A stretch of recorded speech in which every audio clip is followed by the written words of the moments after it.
డబ్బు, అనారోగ్యం, ఉద్యోగం, వ్యాపారం, అప్పులతో బాధపడుతున్నారా? మీకోసమే launch your future programme. Hi viewers, India's largest digital media network Suman టీవీకి స్వాగతం. ప్రస్తుతం మనతో ఉన్నారండి హైకోర్టు అడ్వకేట్ ఆజాద్ గారు. అందరికీ సుపరిచితులు, ప్రముఖ న్యాయవాదులు. ఈరోజు మనం ఆజాద్ గారిని ప్రామిసరీ నోట్ గురించి అడుగుతామండి. సో ఆజాద్ గారు, ఈ ప్రామిసరీ నోట్ మీద మామూలుగా డబ్బులు తీసుకునేటప్పుడు ఈ నోట్ ఒకటి పెడతారు. అందులో ఆల్రెడీ ఒక డేట్ ఉంటుంది. ఆ డేట్ అయిపోయిన తర్వాత కట్టలేకపోతే అవతలి వాడు సేఫ్ జోన్ లో ఉన్నట్ట అలా అని అనుకున్నాం అనుకోండి, కానీ ఇచ్చిన వాడు మునిగిపోతాడు కదా. ఇక్కడ ఇద్దరు గురించి, ఇచ్చేవాడు తీసుకునేవాడు. మీరు ఇందాక అన్నాడు 3 years ఉంటది, ఎక్స్పైర్ అయిపోతుంది అని చెప్పారు. బట్ ఇది ఎలా మరి? అదే నేను చెప్తాను. ఇప్పుడు చట్టం వేరు, నీతి నియమాలు నిజాయితీ వేరు. మీరు రెండింటినీ కలపద్దు. మీకు అర్థమవుతుంది కదా. చట్టం వేరు, మనం ఆనెస్ట్గా ఉండాలి, ఆడి సొమ్ము మనం తినకూడదు, ఆడి సొమ్ము తినడు ఎవడు బాగుపడ్డు, లేదా నాశనం అవుతారు, ఇవన్నీ కామన్ మ్యాన్ డైలాగులు. దానికి నేను కూడా కాదని అన్నాం. కానీ చట్టం ఏం చెప్తుందని మనం డిస్కస్ చేసుకున్నాం. లిమిటేషన్ యాక్ట్ అనేది ఒకటి ఉంటుంది భారతదేశంలో. ఆ లిమిటేషన్ యాక్ట్ ఏంటంటే, ఈ జనరల్గా ఈ కేసులు లిటిగేషన్ తగ్గించడం కోసం ప్రతిదానికి ఒక లిమిటేషన్ ఉంటుంది. సో దాని ప్రకారం మీకు కొన్ని ఉంటాయన్నమాట. సో దాంట్లో అతి ముఖ్యమైనది ఏంటంటే, లిమిటేషన్ యాక్ట్లో ప్రామిసరీ నోట్ యొక్క వ్యాలిడిటీ కేవలం 3 years మాత్రమే. అసలు ప్రామిసరీ నోట్ ఏంటంటే నెగోషియబుల్ ఇన్స్ట్రుమెంట్ యాక్ట్లో క్రిస్టల్ క్లియర్గా చెప్పబడింది. అదేంటంటే, ఐ ప్రామిస్ యూ, నేను నీ వద్ద డబ్బు తీసుకున్నాను, తిరిగి మనని చెల్లించగలవాడను, అది అది అది నీకైనా నీకు ఇంకెవరికైనా చెప్పి కంటెంట్ ఉంటుంది. దానికి విట్నెస్లు 1 రూపీ స్టాంప్ అంటిస్తాము, దాని మీద డేటు వేస్తాం. వేసినప్పుడు ఇక్కడ కామన్గా ఏమవుతుంది, నా దగ్గరికి వస్తారు చాలామంది. ఒక అతను, అంటే మనం అవేర్నెస్ కలిగించడం ఇందులో ఎవరు తప్పడతాను కాదు. ఒక ఆయన వచ్చారు నా దగ్గరికి, పెద్ద ఆయన వచ్చారు, సడన్గా ప్రామిసరీ నోట్లు తీసుకొచ్చి ఇచ్చారు. తీరా చూస్తే 4 years అయిపోయింది. 4 years అయిపోయింది, దాదాపు లక్షల్లోనే ఉంది. అదేంటంటే ఇది 4 years అయిపోయింది కదా, ఇది చెల్లదు, అయిపోయింది, టైం అయిపోయింది, 3 years వరకు వ్యాలిడిటీ అంటే అది ఎట్లా చెల్లదు అంటాడు ఆయన, ఆర్గ్యుమెంట్ చేస్తాడు. అట్లా కాదండి, అది కాదు, దానికి ఒక లిమిటేషన్ యాక్ట్ ఉంటుంది దీని ప్రకారం. కాబట్టి 3 years దాటితే ఎవరైనా సరే ప్రామిసరీ నోటు పైన డేట్ వేసిన తర్వాత 3 years దాటితే మీరు ఆ 3 years దాటిన తర్వాత డబ్బులు తీసుకున్న వాళ్ళు తిరిగి డబ్బులు చెల్లించాల్సిన అవసరం లేదు. That is the rule. అదేంటండి, ఇచ్చిన వాళ్ళు మునిగిపోవాలా, ఇచ్చిన వాళ్ళు ఇంకేదో వేరే బూతులు వస్తాయండి, కామన్గా మాట్లాడుకునే మాటలు, అయిపోవాలా అయిపోవాలా అంటే ముందు జాగ్రత్త కోసమే మనం అవేర్నెస్ చేసేది. కాబట్టి మీరు ప్రామిసరీ ఇంకొక ఏంటంటే, ప్రామిసరీ నోట్ మళ్ళీ తిరిగి కంటిన్యూ చేయొచ్చా అంటే చేయొచ్చు. ఎక్కడ అంటే, ఇప్పుడు ఈ రోజు నేను డబ్బులు తీసుకున్నాను, ఒక 1 year తర్వాత నేను మీకు డబ్బులు ఇచ్చినప్పుడు వెనక్కి మళ్ళీ ఎండార్స్ చేస్తే, ఇప్పుడు నా పేరు సాయి కృష్ణ, రిసీవ్డ్ అమౌంట్ లేదా పెయిడ్ అమౌంట్ అని చెప్పి ఒక 1 రూపీ వేసినా చాలు, 1 రూపీ నేను మీకు ఇచ్చాను, అక్కడి నుంచి మళ్ళీ 3 years వ్యాలిడిటీ పెరుగుతుంది. ఇది చాలా మంది మిస్ అవుతూ ఉంటారు. కానీ ఎక్కడ ప్రాబ్లం అవుతుంది, డబ్బులు తీసుకుని రాయడుగా, అర్థమైంది మేడం, దొరకడు. అసలు డబ్బులు ఇచ్చేటప్పుడు ఏమో దేవుడా మహానుభావుడా అంటాడు, డబ్బులు తీసుకోగానే అసలు ఫోన్ ఎత్త కాదు, పక్కనే ఉండి కూడా లేడని చెప్తారు, లేదా ఇంట్లో ఉండి కూడా లేడని చెప్తారు, ఇవన్నీ ఉంటాయి. సో మనం ఏం చేయాలి సార్ అని మీరు అడిగితే ఒకటే చెప్తాను, నేను అదే చెప్తాను. మీరు ఏదైనా సరే డబ్బులు ఇచ్చేటప్పుడు కొన్ని జాగ్రత్తలు తీసుకోవాలి.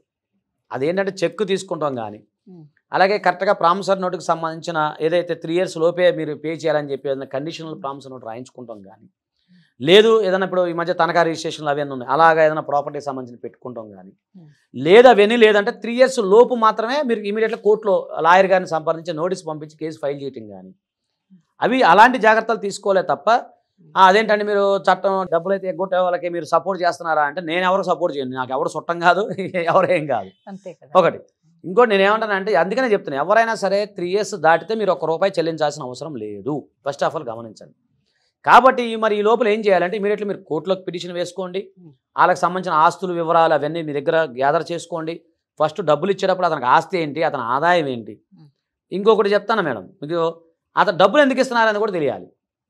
చాలామంది ఏంటంటే, డబ్బులు తీసుకుని బెట్టింగ్ యాప్లో పెట్టిన వాళ్ళు ఉన్నారు, డబ్బులు తీసుకుని ఎంజాయ్మెంట్ చేసిన వాళ్ళు ఉన్నారు, డబ్బులు తీసుకుని గుర్రపు రేసులు పెట్టిన వాళ్ళు ఉన్నారు, డబ్బులు తీసుకుని ఏదో బిజినెస్ ప్రయోగాలు చేసిన వాళ్ళు ఉన్నారు. మీరు అలాంటి వాళ్ళకి ఇస్తే ఏమవుతుంది, ఆడిపోతాడు. ఆడిపోయినప్పుడు ఏం చేస్తారు, ఐపీ ఫైల్ చేస్తారు. మనం గతంలో ఒక వీడియో చేస్తున్నాం, ఐపీ అంటే ఏంటనేది. ఐపీ ఫైల్ చేస్తే మీరేం చేస్తారు అంటే, ఇక్కడ మీరు ఇవ్వటం తప్పని నేను అన్నాను, మీరు ఇచ్చేటప్పుడు తీసుకునే నిర్ణయం తప్పని నేను అంటాను. ఇప్పుడు అతను అభివృద్ధికి ఉంది, ఇప్పుడు ఒక అతను ఉన్నాడు, అతను షాప్ పెట్టుకున్నాడు, ఆ షాప్ని ఎక్స్టెన్షన్ చేసుకున్నాడు అనుకోండి, మీరు ఇవ్వండి, అప్పుడు అతను ఎక్స్టెండ్ చేస్తే మీకు ₹1 ఇస్తాడన్న భరోసా మీకు ఉంటుంది. ఒకటి ఇంకొకటి చెప్తున్నా, అధిక వడ్డీలు ఎక్కువైపోయినాయండి భారతదేశం. మీరు అవునన్నా కాదన్నా దాని మీద నేను పోలీసు వారికి చాలా మంది కంప్లైంట్ చేశాను. 100కి ₹10 వడ్డీ ఉన్నారు మా దగ్గరకు వచ్చే కేసులు. 100కి ₹10 వసూలు చేసే వాళ్ళు ఉన్నారు ఈ రోజులో. ఈ వీడియో చూస్తే చాలా మంది చెప్తున్నాను నేను, అది నేరం కదా.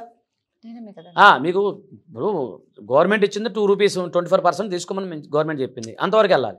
అలా కాకుండా మీరు ఏంటంటే చట్టబద్ధం లేకుండా ఎక్కువ ఇస్తారు. ఎక్కువ ఇచ్చినప్పుడు ఏం చేస్తారు, నా దగ్గరికి వచ్చిన క్లయింట్ ఉన్నాడండి, ఆయన తీసుకుంది 2 లక్షల రూపాయలు, ఇప్పుడు వరకు 20 లక్షలు కట్టాడు వడ్డీయే. అబ్బా.